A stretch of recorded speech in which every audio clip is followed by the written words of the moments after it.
मी महाराष्ट्र चॅनलमध्ये आपलं स्वागत आहे। आज आपण आलो आहोत उतलसर, ठाण्याची फार अशी एक हॅपनिंग सिटी आहे आणि हा ॲक्च्युली थोडक्यात खाऊगली आहे।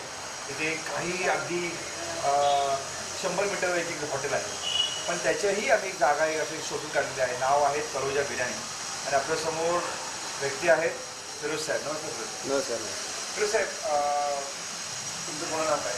माझं नाव फिरोज शफी शेख। फिरोज साहेब, तुम्ही ॲक्च्युली हा तुमचा तळोजा बिर्याणी ब्रँड जो आहे तो किती वर्ष तुम्ही आपल्याला पेक्षा ॲक्च्युली तळोजा बिर्याणी हे जे आम्ही सुरू केलं ते ॲक्च्युली डोंबिवलीला सुरू केलं होतं आम्ही। तिथे 10-15 वर्ष आम्ही तिथे भरपूर काम केलं आणि भरपूर पदार्थ बनवले। त्याच्यानंतर आता ठाण्यामध्ये आल्यानंतर इथे या जागेवर पुन्हा 10 वर्ष आम्ही काम केलं। 10 वर्ष काम केलं। पण त्यात जसं मी तुम्हाला मगाशी बोललो की बाबा अगदी 100 मीटरवर एक हॉटेल आहे, तर तुम्ही याला कसं समोरे जाता? कसं असं एखादी गोष्ट एखाद्या ठिकाणी ज्यावेळेला फ्लॅश आउट होती जास्त प्रमाणात, तर ती कुठलाही बिझनेस एका ठिकाणी सेटल होतो, तर आजूबाजूची लोक त्या बिझनेसला फॉलोअप करतात। बरोबर, तिथे एक आपली टेंडन्सी असते। टेंडन्सी कारण आम्ही बघितलं की दादरला एक कृष्णा वडा मिळत होता, बरोबर, त्याच्या बाजूला अजूनही आहे। त्याच्या समोर 4 दुकानं, त्याच्यातून ती पुन्हा ती सुरुवात झाली आणि लोकांनी भरपूर वडा सुरू केला। पण कृष्णा आज कृष्णा आहे, तसं तळोजाचं नाव अजूनही नेहमी राहणार। सर, आपल्याकडे जर मेन्यू कार्डबद्दल बोलायला लागलो तर आपल्याकडे किती प्रकारचे मेन्यू आपल्याकडे आहे बिर्याणीमध्ये? बिर्याणीचं कसं असतं, बिर्याणी स्टेट वाईज चेंज असते। ओके, महाराष्ट्राची मसालेदार बिर्याणी असते, बरोबर। लखनौची त्या साईडला जी असते प्लेन असते, म्हणजे ती व्हाईटमध्ये बनवतात, लखनवी पुलाव। तसं इथे जी बेसिक जी टेस्ट आहे महाराष्ट्राची, ती आपण दिल्ली दरबार किंवा अशा मोठ्या मोठ्या रेस्टॉरंटमध्ये बरोबर जी असते, हा म्हणजे आपल्याकडे सगळ्या प्रकारची बिर्याणी मिळतात। बरोबर, आपण कोकण म्हणा किंवा आपल्या युपीचा म्हणा किंवा त्या साईडला तर आम्ही काय करतो, ही टेस्ट आहे ती आलटून पलटून देत असतो। म्हणजे जर एका ठिकाणी आपण जर 10 वेळा जरी बिर्याणी खाल्ली तर त्या टेस्टमध्ये काहीतरी रेग्युलर खाणाऱ्याला असं नाही, आज काहीतरी डिफरंट टेस्ट आहे। म्हणजे ते लोकांना बोर नाही झालं पाहिजे, त्याच्यामध्ये एकच कंटिन्यू टेस्ट जर आपण केली बरोबर तर त्या लोकांना असं वाटतं नाही, आता ही खाऊन जरा बोर झालं पुरे जाईल। मग आम्ही काय करतो, मग कधी लखनवी टेस्ट करतो, अरे वा, कधी मग त्याच्यामध्ये हैदराबादी टच लागतो। हे चेंजेस होत असतात, ते पब्लिकला खाणाऱ्याला रेग्युलर खाण्याला कळतात। फिरोज साहेब, जसं तुम्ही म्हणाले की तुमच्या बरेच प्रकारची बिर्याणी आहे, तर त्यासाठी तुम्हाला एक काहीतरी अभ्यास करायला लागतो नाही का? की आता आपला भारत एवढं मोठा आहे, त्याच्यामुळे आणि वेगवेगळे स्टेटमध्ये वेगवेगळे टेस्ट आहे, तर तुम्ही त्याला कसं स्वतःला अपडेट करतो? तसं काय आहे की मला पूर्वीपासून फिरण्याचा भरपूर शौक आहे। वेगवेगळ्या ठिकाणी जाऊन तिथले खाण्याचे पदार्थ जे असतात ते कसे बनवले, त्याची टेस्ट काय आहे, तर मी स्टेट वाईज ज्या वेळेला फिरत असतो त्यावेळेला माझा छंद हाच असतो की जाऊन तिथे बिर्याणी टेस्ट करायची। म्हणजे छंद तोच आहे। तर मी कुठल्याही हॉटेलमध्ये गेल्यानंतर आधी 2 mutton biryani, chicken biryani, veg biryani तिन्ही ऑर्डर देतो। तो वेटर माझ्याकडे बघत असतो, एकटा माणूस आहे असं करा, पण माझा जो एम असतो की माझं त्याची टेस्ट बघायची असते। तर मी ज्या वेळेला लखनौला जातो किंवा अजून हैदराबादला जातो, तेव्हा मी त्या ठिकाणी हॉटेलमध्ये जिथे फेमस बिर्याणी असते तिथे जाऊन बसतो आणि सगळ्या प्रकारची बिर्याणी मागून टेस्ट करतो। आणि त्याच्या हिशोबाने मी बघतो की याच्यात टेस्ट काय आणि काय चेंजेस केले आहेत, मग ते आलटून पालटून मग मी त्याच्यामध्ये ते चेंजेस आपल्या इथे काउंटरला चालू करतो।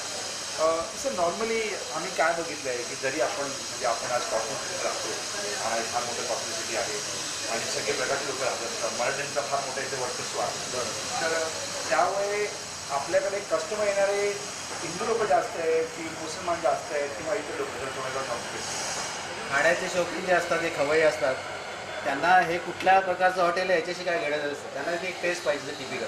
आणि ठाणेकरांनी मला भरपूर प्रेम दिलं। त्या लोकांनी मला इथलं म्हणाला, तू डोंबिवलीला होतास, परत इथे आलास, आम्हाला बरं झालं की आम्ही डोंबिवलीचे आमचे फेरे वाचतात आणि मग डोंबिवलीचे लोक आता इथे पण यायला लागले। आणि टेस्ट एक टिपिकल टेस्ट जी असते बिर्याणीची, त्याच्यामध्ये काही चेंजेस आपण स्वतः जर केले तर ती कसं, आता आपण आता काय तर लोक महाराष्ट्रीयन पब्लिक असं त्यांना ऑइली कमी, त्यांना तो डाळण्याचा टिपिकल वास किंवा ते किसेस किंवा ते कलर ते आपल्याला आवडत नाही, आवडत नाही। मग मी त्या हिशोबाने ते ग्राउंडला त्या प्रकारचे ते चेंजेस त्याच्यात करतो। आणि मग अशा प्रकारे आपण समोरच्या कस्टमरला काय पाहिजे ते ओळखलं, त्याची टेस्ट काय आहे ते आपण जर ओळखलं तर आपण ते देऊ शकतो त्यांना। आपल्याकडे मी बघितलं काही आगरी पदार्थ पण आहे, हो. त्याविषयी जरा बोलूया जरा. आगरी पद्धतीचं म्हणजे असं की मी स्वतः इथला मूळ रहिवासी असल्यामुळे हां हां. मला माझा आगरी समाजाची खूप जवळचा संबंध तुम्ही डोंबिवलीला होता ना? कारण मी डोंबिवलीतला होतो बरोबर. आणि आमची आई सुद्धा इथलीच आहे, आगरीच आहे. आगरीचं आहे. हां हां हां. त्याच्यामुळे हे पदार्थ जे लहानपणी आम्ही खात होतो, मटण, आगरी मटण, डाळ मुंडी, हां हां. तर हे आम्हाला काय नवीन नाही. बरोबर. पण आता कुठेतरी हे आगरी मटण, आगरी पद्धतीचं जे डाळ मुंडी वगैरे असतं ते कुठेतरी आता ती टेस्ट, टिपिकल टेस्ट काही त्या लोकांच्या समाजामध्ये गेलो तरच खायला मिळते किंवा त्यांच्या हळदीमध्ये वगैरे. तर ते मी इथे बनवतो. तिचा हा एवढा 20 वर्ष जुना ब्रँड आहे, डोंबिवलीपासून तुम्ही ठाण्याला आला. तर आपण जर छोट्याच्याबद्दल बोलायला लागलो किंवा आपण जर इंग्लिशमध्ये USP म्हणतो, स्पेशालिटी काय आहे तळोजा बिर्याणी? म्हणजे तळोजा बिर्याणी, समजा मला तळोजाला जायचं आहे, तर मी समजा मला काहीच माहीत नाही, कोणतरी मला म्हणतो बाबा तळोजा बिर्याणी जा, चांगलं बिर्याणी मिळतो, तर मी काय म्हणून जेवण खायला येऊ? खाण्याचं म्हणजे आता बेसिक तर बिर्याणीच नाव तर बिर्याणी, त्याच्यामुळे तर मला बिर्याणीच ठेवायची बिर्याणी ठेवायची. मला बिर्याणी पण बिर्याणीसाठी तुमचे अजून काही त्याला ॲडिशन्स आहेत?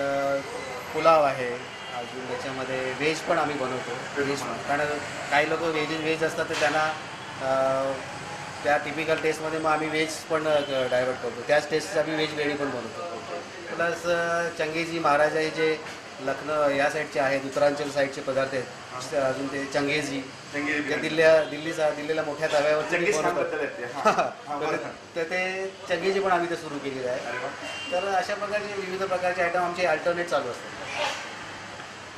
थोडंसं आपलं सर या थोडा काय पंजाबी आयटमबद्दल पण बोलूया. हे तंदुरी जे आहे आपल्याकडे, जरा आपण उचलून बघूया त्याला. एक जरा सुरेश त्याचा हात घेऊ. तर बिर्याणी सोडून दुसरे काही असे स्टार्टर्सच्या प्रकारकडे आहेत का? हो, आता लॉलीपॉप आहे आमच्याकडे, चिकन टिक्का आहे आणि चिकन तंदुरी आहे. तोंडाला थोडंसं वास चव लागायला लागले, थोडेसे पाणी सोडायला लागले. असं पुढे बोलत जावं थोडंसं. आणि तंदुरीची काय एक टिपिकल एक टेस्ट असते. त्याच्यामध्ये आपण एक कस्टमरला मी तंदुरी कशी ओळखायची प्रॉपर, त्याची मी तुम्हाला एक टिप्स देतो. कारण बरेच लोक बघत असतील कारण 100% बोला ना. तंदुरी कधी पण खाताना हाताला कलर लागला नाही पाहिजे, ही गोष्ट तुम्ही लक्षात ठेवायची. Okay, perfect. हां, माझं एवढी नेहमीच तंदुरीला कलर नाही लागला पाहिजे. दुसरा, आणि प्रॉपर ती जर शिजली असेल तर त्याचा जो एक खमंग वास येतो, त्याच्यावरनं कळतं की तंदुरी फ्रेश आहे. परफेक्ट. तरी चांगलं आपल्याला एक सुंदर आपल्या त्यांनी ज्ञान दिलेलं आहे की जर तंदुरीचा कलर तुमच्या हातात लागला म्हणजे तो तंदुरी फ्रेश नाही लोकांनी. आणि लोकांनी हे समजून दिलं पाहिजे की आपण त्याला जे चांगला जो फ्लेशी किंवा त्याला आपण जेव्हा तोंडाला जो चव लागते फ्रेश असली पाहिजे, त्याला कलर नाही झालं पाहिजे. कलर हाताला लागला की तंदुरी प्रॉपर नाही. परफेक्ट. ही एक ओळख आहे तंदुरी. बरं. तर मसाल्याचा आपल्या प्रकार बोलायला लागलो होतं, आपण हे मसाला बाजारातून घेत असतो की आपण स्वतः निर्माण करतो? कसं असं, जर तुम्हाला चांगल्या उत्तम प्रतीचं जर तुम्हाला जर काही बनवायचं असेल जेवण किंवा, तर त्याचे बेसिक जे मसाले आहेत ते आपल्या हाताने होममेड झालेले आहे, म्हणजे स्वतः बनवले पाहिजे. तू स्वतः बनवतो? जसे मिरची आहे, हळद आहे, हळद पावडर आहे, मिरची पावडर आहे, धनिया पावडर आहे. ह्या गोष्टी तुम्ही बाजारातून विकत आणण्यापेक्षा घरामध्ये स्वतः बनवून ठेवल्या तर त्याचं जे हे असणार आहे, त्याचं क्वालिटी असणार ती भरपूर, म्हणजे तुम्हाला एक वेगळा त्याचा अनुभव येतो. आणि त्याच्यामुळे त्या फ्रेशनेस नेमून टिकून राहतो. हां, त्याचा फ्रेशनेस. 2 शब्द जर तळोजा बिर्याणी बोलायला लागलो त्याच्यापेक्षा काय वेगळं? 2 शब्द सांगायचं म्हणजे तळोजा एक ब्रँड. मी तर एवढंच म्हणेन की एक कोकणातली आणि एक महाराष्ट्रातली जी प्रॉपर चव आहे ती आपल्या तळोजामध्ये मिळेल. सुंदर बोलले साहेब. फिरोजसाहेब बोलले की कोकणातले जे सर्व आपल्या महाराष्ट्रामध्ये म्हणजे मराठवाडा म्हणा किंवा कोकण म्हणा, म्हणजे सगळं वस्तू त्यांच्याकडे मिळत असते. तर तुम्ही आपण थोडं केटरिंगबद्दल पण बोलून घेऊया. आपण केटरिंगच्या प्रकारे म्हणजे आहोत का, म्हणजे आपण केटरिंगचा ऑर्डर घेता? आत्तापर्यंत तर मी कुठे मोठ्या प्रमाणात मोठे ऑर्डर्स केल्या नाही आहेत, पण मी छोट्या मोठ्या घरगुती ऑर्डर करतो. पण तुमची क्षमता आहे तशी? क्षमता आहे, आणि जर कोणी माझ्याबद्दल जर टायअप करणार असेल माझ्याबरोबर, कोणी मार्केटमध्ये याला पब्लिसिटी किंवा मार्केटिंग करणार असेल तर यू हॅव टू वेलकम. हो. So we have a man here saying very clearly as a brand you can market his product also, and that you can ask for his franchisee also. तर ते franchise नक्की देऊ. 100% कोण आम्हाला हे introduce करत असेल पुढे आणि जर आमच्याबरोबर ऑफर असेल आम्हाला की आम्ही मार्केटिंग करू, तर मी नक्कीच त्यांना फ्रँचायझी देऊ. फार सुंदर साहेब बोले, फिरोज साहेब तुमच्या चर्चा करून फार आनंद वाटला थँक्यू. आणि परमेश्वर हीच प्रार्थना करतो की ही परमेश्वर फार मोठी होती. नक्की नक्की नक्की Thank you, thank you very much.